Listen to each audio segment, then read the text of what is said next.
Muitas pessoas passam a vida inteira sem perceber o estrago que Dona Antônia causou.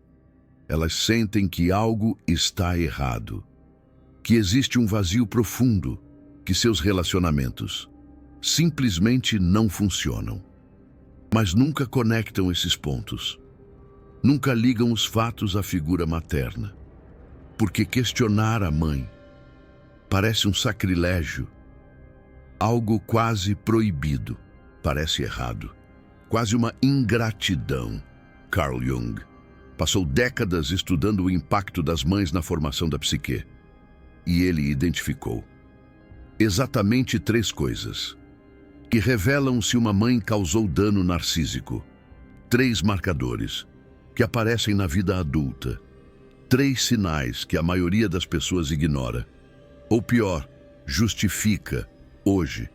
Eu vou revelar esses 3 sinais.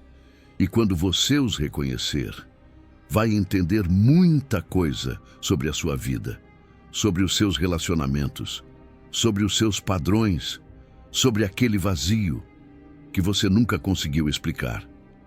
Mas eu preciso te avisar. O que você vai descobrir aqui pode ser difícil de aceitar. Pode trazer à tona sentimentos que você preferiu enterrar. Pode fazer você questionar coisas que sempre acreditou serem verdade. Antes de começar, eu quero dizer algo importante. Se você está assistindo isso, é porque algo em você já sabe. Alguma parte de você já suspeita, já sente que algo está errado, já percebe que a relação com Dona Antônia deixou marcas. Esse vídeo não vai te dizer nada que você não saiba no fundo. Ele apenas vai nomear, vai dar palavras ao que você sempre sentiu, mas nunca conseguiu expressar. Vamos ao primeiro sinal. O primeiro marcador de destruição materna é a dificuldade em receber amor, e é uma das feridas mais devastadoras e mais invisíveis. Você pode ter tudo, sucesso e beleza, pessoas que te amam, mas você não consegue sentir. Deixa eu explicar como isso funciona. Quando uma mãe ama de forma saudável, a criança aprende que é digna de amor, que merece afeto, que pode receber carinho, sem precisar fazer nada em troca.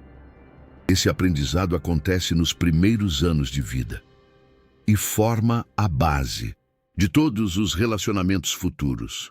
Mas quando a mãe é narcisista, algo diferente acontece. O amor que ela oferece vem com condições, com expectativas, com cobranças.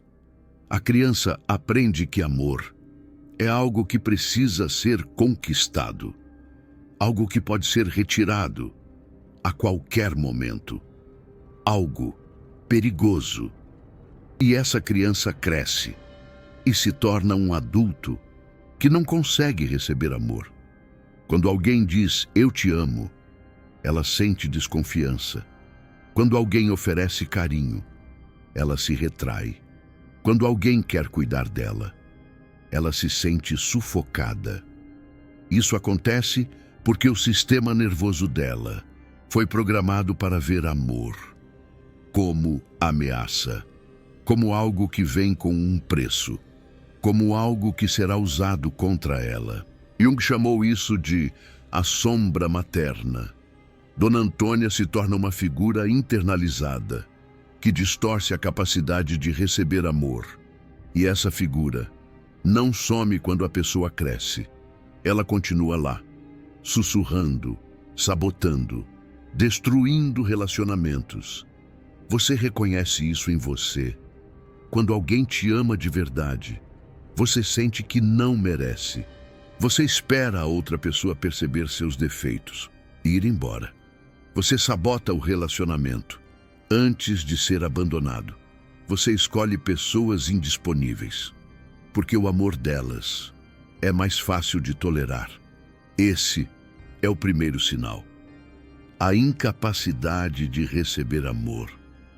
Uma ferida que parece invisível, mas que afeta absolutamente tudo na sua vida. Deixa eu te contar sobre uma mulher que atendi, a Fabiana. Ela tinha 38 anos, bonita, bem-sucedida, casada com um homem que claramente a amava. Mas ela não conseguia sentir. Ela me disse que, quando o marido dizia, "Eu te amo", ela sentia um nó no estômago. Quando ele tentava cuidar dela, ela ficava irritada. Quando ele demonstrava afeto, ela se afastava. Ela achava que o problema era o casamento, que talvez não amasse mais o marido, que precisava de alguém diferente. Mas quando investigamos, descobrimos algo diferente. A mãe dela era uma mulher fria, distante, que oferecia afeto apenas quando a filha cumpria suas expectativas, que retirava amor como punição, que usava carinho como moeda de troca. A menina aprendeu que amor é perigoso, que vem com condições, que será retirado. E agora, a mulher adulta não conseguia receber o amor incondicional que o marido oferecia, porque ela nunca tinha aprendido que isso existia. Quando ela entendeu isso, algo mudou, não instantaneamente, mas aos poucos. Ela começou a se permitir receber, a baixar as defesas, a acreditar que, talvez, merecesse ser amada. Vamos ao segundo sinal, o segundo marcador. É um grilo falante interno, implaçável. Você conhece essa voz? É a voz que diz que você não é bom o suficiente, que critica tudo que você faz, que encontra defeitos onde ninguém mais vê, que te chama de burro, incompetente, feio, inadequado. Essa voz parece sua, parece vir de dentro de você. Mas Jung descobriu algo importante. Essa voz não é sua, é uma voz implantada, uma voz que veio de fora. E na maioria dos casos, ela veio de Dona Antônia. Deixa eu explicar como isso acontece. Quando uma mãe narcisista olha para o filho, ela não vê uma pessoa separada. Ela vê uma extensão de si mesma, um reflexo, um objeto. E esse objeto precisa ser perfeito, precisa cumprir suas expectativas, precisa compensar suas falhas. Então, ela começa a corrigir, a criticar, a apontar defeitos. Não porque o filho tenha defeitos reais, mas porque ela precisa que ele seja diferente do que é. E a criança internaliza essa voz crítica. Ela se torna o crítico interno, o juiz implacável, o perfeccionista, que nunca está satisfeito. Jung diria que a mãe narcisista implanta um eco sombrio na psique do filho, uma representação interna da mãe crítica que continua operando. Mesmo quando a mãe real não está presente, você pode morar em outro país, pode não falar com sua mãe há anos, pode nem lembrar das críticas específicas que ela fazia. Mas a voz continua, porque ela se tornou parte de você. Uma parte que você nem percebe, que é importada. Esse é o segundo sinal. Uma voz crítica interna, que nunca para. Uma voz que te julga, mais duramente do que qualquer pessoa de fora. Uma voz que tem sotaque de mãe, mas que você confunde com a sua. Eu quero te dar um exemplo prático de como isso funciona. O Ricardo, um homem de 45 anos, veio me procurar porque estava exausto. Trabalhava 16 horas por dia. Nunca estava satisfeito com nada que produzia. Refazia relatórios 5 vezes. Chegava em casa destruído, mas não conseguia descansar, porque a voz dizia que ele deveria estar fazendo mais.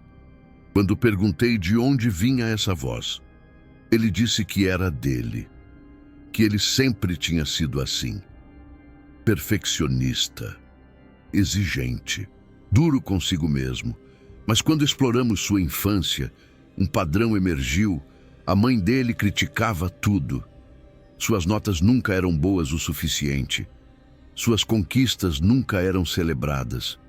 Sempre havia algo que ele poderia ter feito melhor. Ela não gritava, não batia.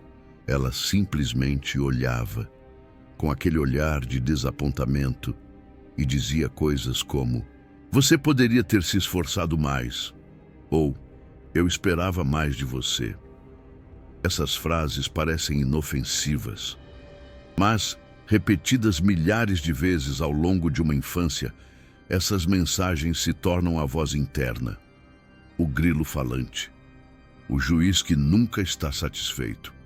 Quando esse homem se identificou que a voz não era dele, algo mudou. Ele começou a questioná-la, a se identificar quando ela aparecia, a dizer: "Não, essa não é a minha voz." E a exaustão começou a diminuir. Vamos ao terceiro sinal. O terceiro marcador é a incapacidade de saber o que você quer. Parece simples, mas é devastador. Você não sabe o que deseja. Não sabe o que te faz feliz. Não sabe quem você realmente é. Quando alguém pergunta o que você quer jantar, você não sabe. Quando alguém pergunta onde você quer ir, você não sabe.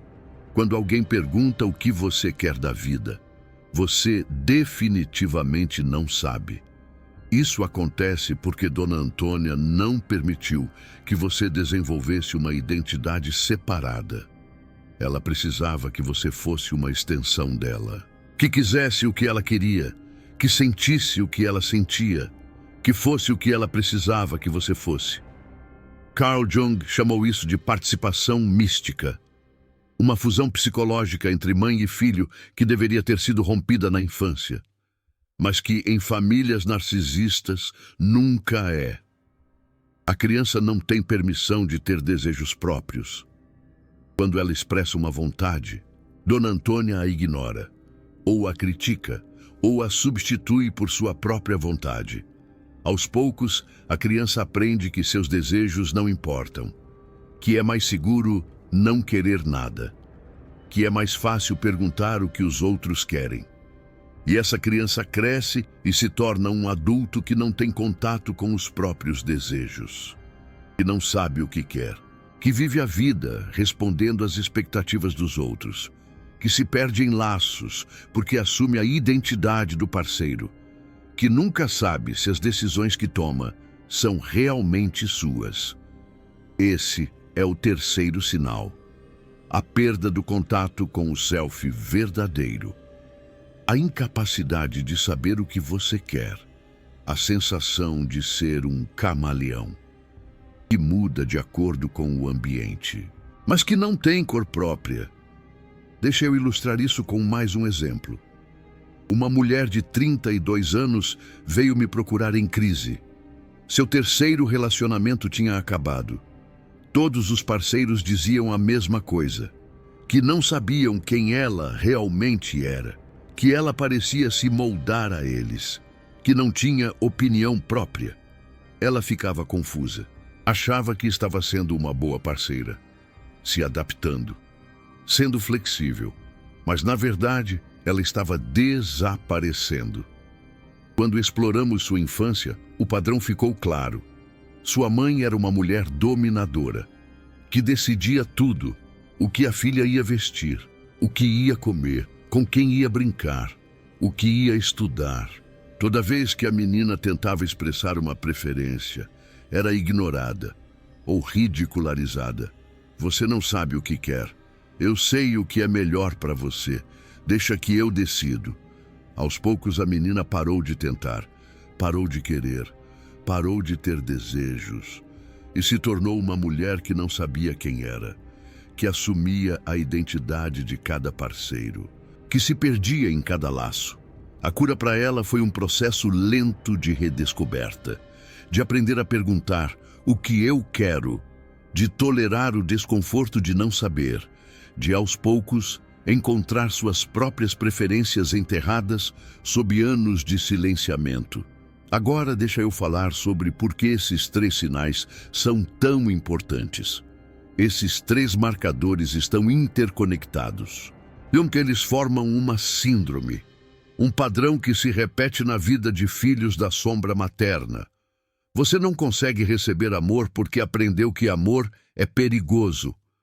Você tem um grilo falante porque internalizou a crítica de Dona Antônia. Você não sabe o que quer porque nunca teve permissão de ter desejos próprios. Esses 3 juntos criam uma vida de sofrimento silencioso, de laços que não funcionam, de decisões que não parecem suas, de um vazio que nada preenche. E o mais cruel é que a maioria das pessoas não conecta isso a Dona Antônia, porque a sociedade nos ensina que mães são santas, que mães sempre querem o melhor. E questionar a mãe é ingratidão. Carl Jung desafiou essa visão.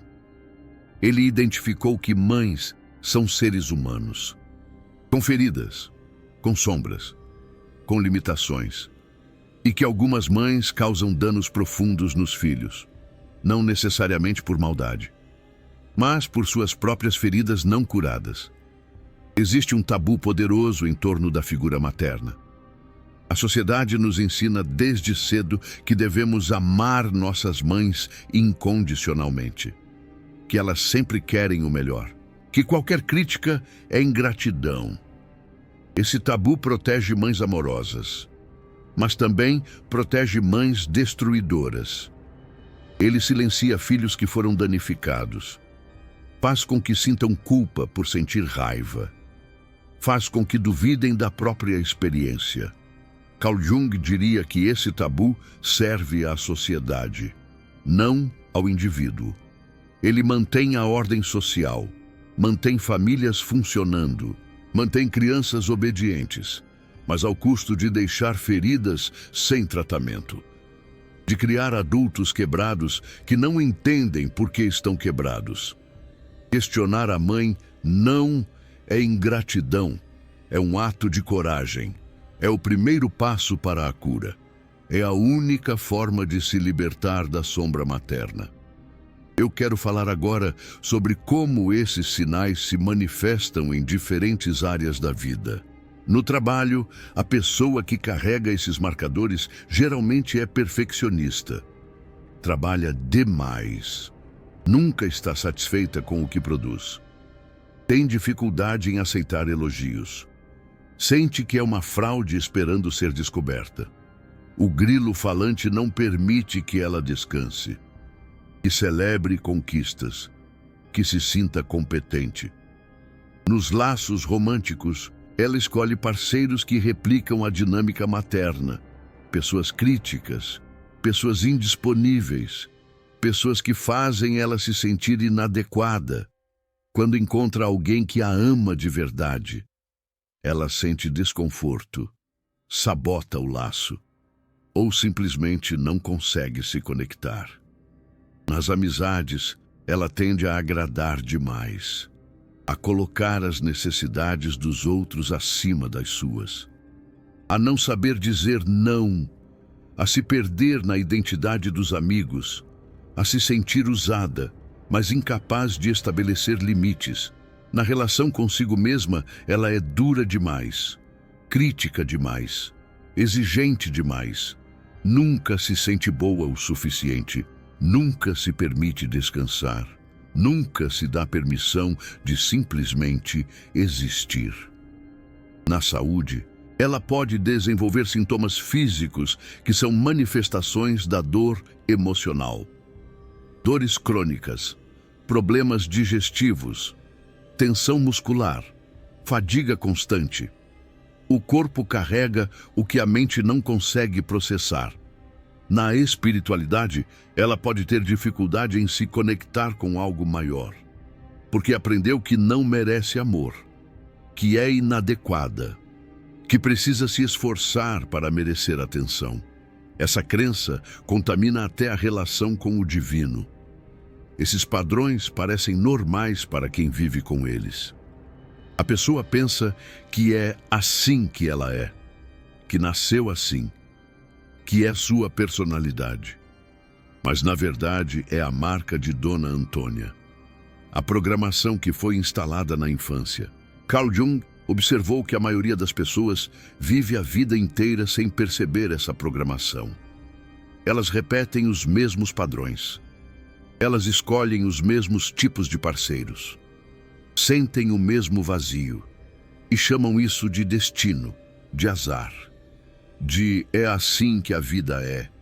Mas não é destino. É a sombra materna operando no inconsciente. É o eco sombrio de Dona. Escolha um nome feminino comum. Dona Maria se manifestando através das escolhas do filho. É a ferida original se expressando de formas cada vez mais criativas. A única forma de quebrar esse ciclo é trazer o complexo para a consciência. E é isso que estamos fazendo agora, nomeando, se identificando, iluminando o que estava na sombra. Agora eu quero falar sobre a cura, porque se identificar com os sinais é apenas o primeiro passo.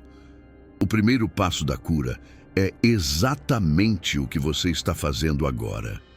Se identificar, nomear, entender de onde veio. Isso já começa a enfraquecer o complexo. Porque o que era inconsciente se torna consciente. E consciência é o primeiro passo para a mudança. O segundo passo é fazer o luto. Você precisa lamentar a Dona, escolha um nome feminino comum, Dona Antônia, que você não teve. A Dona, escolha um nome feminino comum, Dona Antônia, que deveria ter te amado incondicionalmente. A Dona, escolha um nome feminino comum, Dona Antônia, que deveria ter te visto como pessoa separada. A Dona, escolha um nome feminino comum, Dona Antônia, que deveria ter permitido que você tivesse desejos próprios. Esse luto é doloroso, mas é necessário. O terceiro passo é separar a voz da Dona. Escolha um nome feminino comum, Dona Joaquina, da sua própria voz. Quando o grilo falante aparecer, você para. Você pergunta de quem é essa voz. Você reconhece que ela não é sua. Aos poucos você começa a desenvolver uma voz própria. Uma voz mais gentil, mais compassiva, mais verdadeira. O quarto passo é reconectar com seus desejos. Começar pequeno. O que você quer comer? O que você quer vestir? O que você quer fazer no fim de semana? Parecem perguntas simples, mas para quem perdeu contato com o self verdadeiro, elas são revolucionárias. O quinto passo é aprender a receber amor. Isso exige exposição gradual. Começar com pequenos gestos de carinho. Permitir que alguém te ajude. Aceitar um elogio sem desqualificá-lo. Aos poucos, você vai recalibrando seu sistema nervoso, mostrando para ele que amor não é perigo.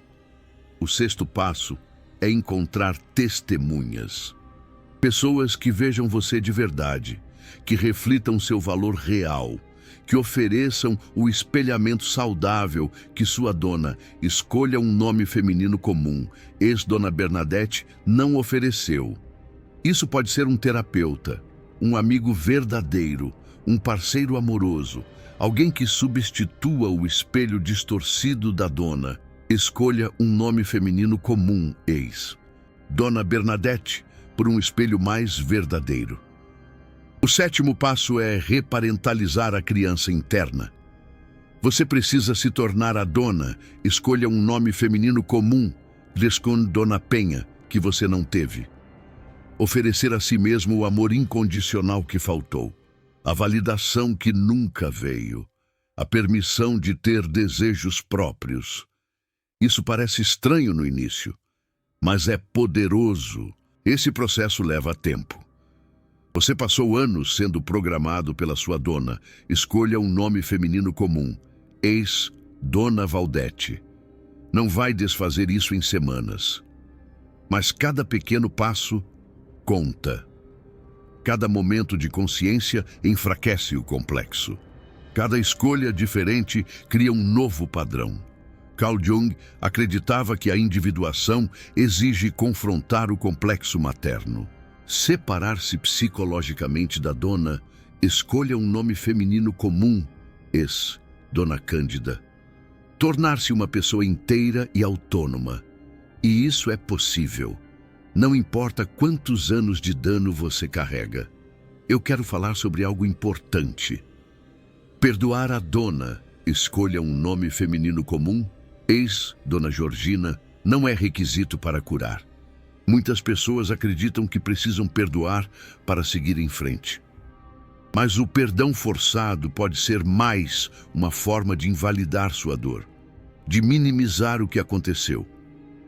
O que você precisa é validar sua experiência, reconhecer que o dano foi real, que sua dor é legítima, que você não está exagerando, que não é ingratidão nomear o que aconteceu.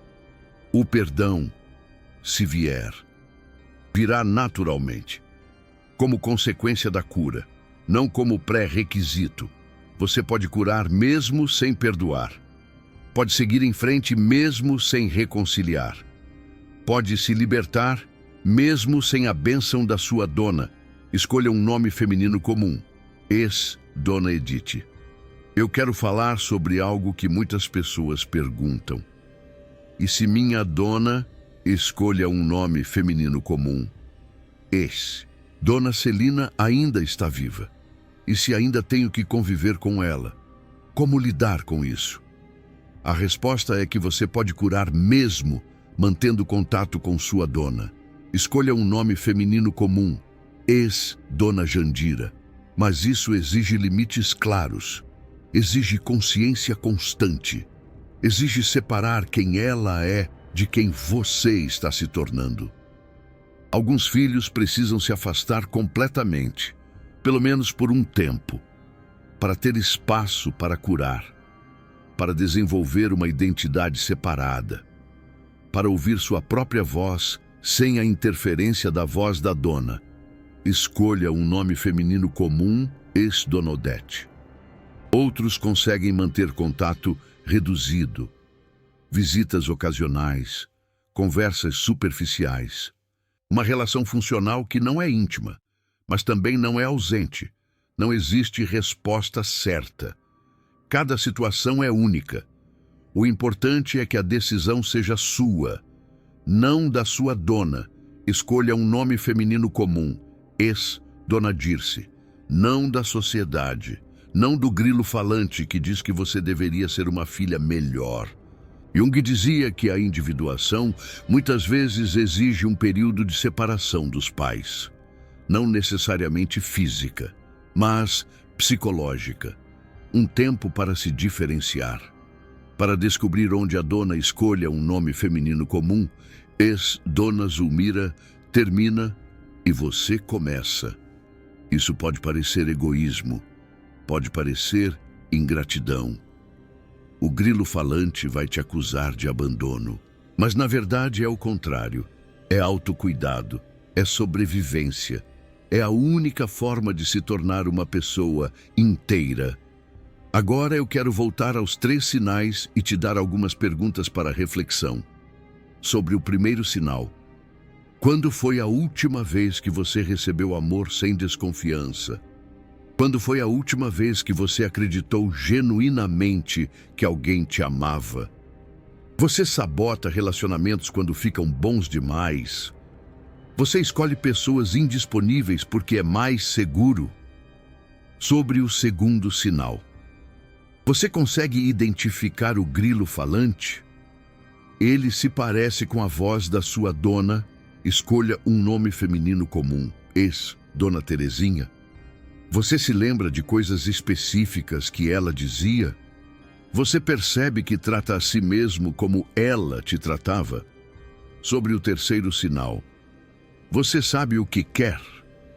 Quando foi a última vez que você tomou uma decisão baseada apenas no que você queria? Você costuma perguntar a opinião dos outros antes de decidir qualquer coisa? Você se perde na identidade dos parceiros?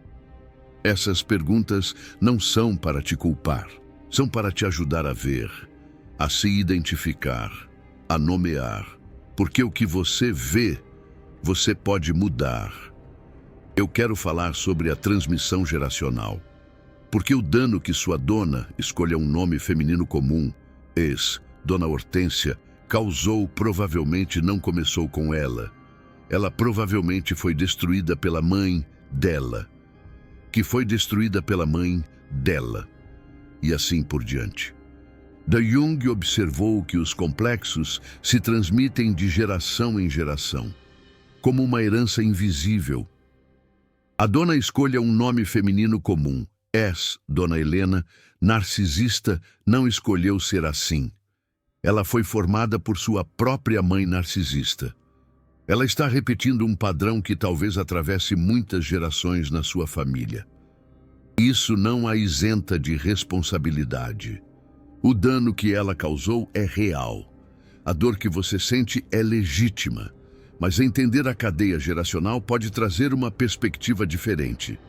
E mais importante, pode te dar a determinação de quebrar o ciclo, de ser a geração que para de transmitir o dano, de curar a ferida para que ela não seja passada adiante.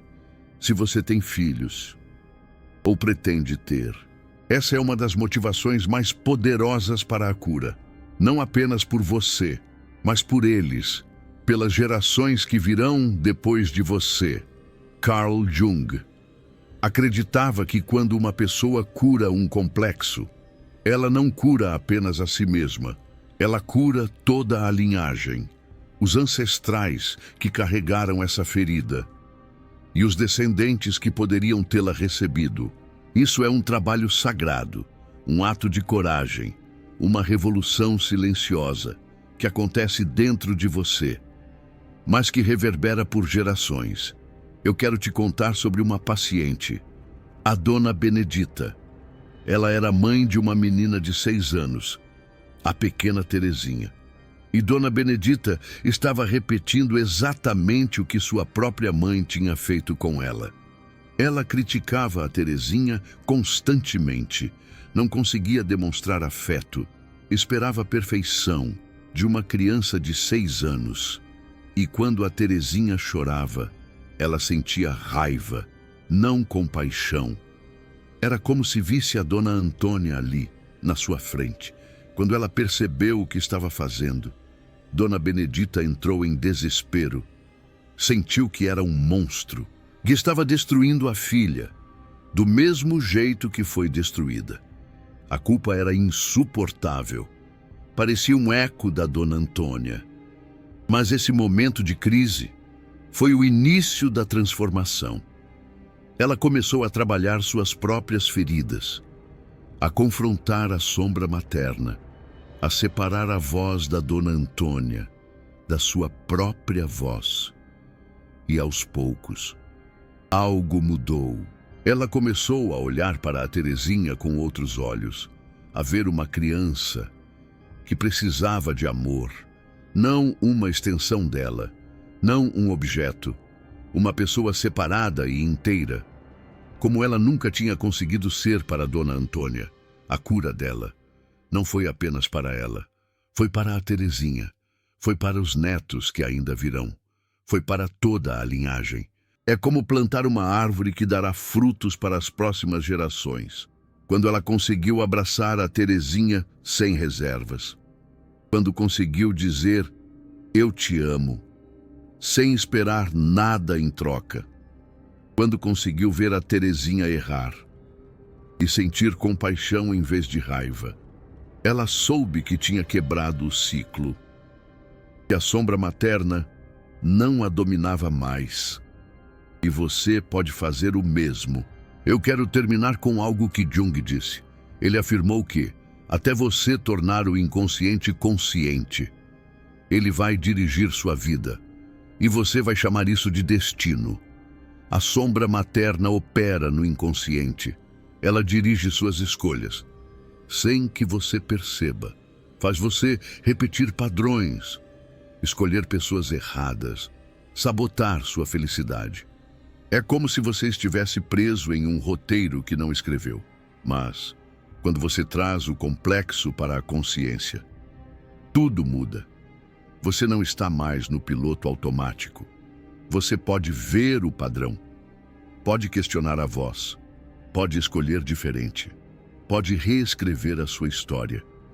E é isso que este vídeo tenta fazer. Trazer para a luz o que estava na sombra. Mostrar os sinais que você talvez não quisesse ver.